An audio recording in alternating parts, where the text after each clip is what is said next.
আমি বিশেষ করে আমাদের দায়িত্বশীল আমাদের কেন্দ্রীয় পর্যায়ে বা অন্য কোনো পর্যায়ে যদি তাদের বক্তব্যের মাধ্যমে আমার বক্তব্যের মাধ্যমে যদি কেউ কেউ কোনো কষ্ট পেয়ে থাকেন, আসলে ব্যাপারটা হলো আপনারা ইসলামী আন্দোলন সম্পর্কে জানেন এবং আমরা তো নতুন এখানে উঠে আইসে জুইরে বসি নেই।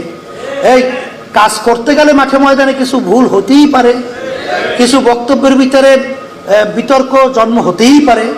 এই জন্য বিশেষ করে আমি ক্ষমা প্রার্থী। আমি জাতির কাছে সকলের কাছে আমি বিশেষ করে আমি বলবো, আপনারা আমাদের কোনো কথায় কষ্ট পেয়ে থাকলে আল্লাহ আমাদেরকে মাফ করে দেবেন। আর সাথে সাথে আপনাদেরকে উদাত্ত আহ্বান জানাচ্ছি, আপনারা আসেন ইসলামের পক্ষে, দেশ গড়ার পক্ষে, মানবতার পক্ষে আমরা বিচ্ছিন্ন না থেকে আমরা সবাই একত্রিত হয়ে কাঁধে কাঁধ মিলিয়ে সুন্দর দেশ, কল্যাণকর রাষ্ট্র, ইসলামের পক্ষে আমরা একটা পরিবেশ তৈরি করতে পারি। আল্লাহ তৌফিক আমাদের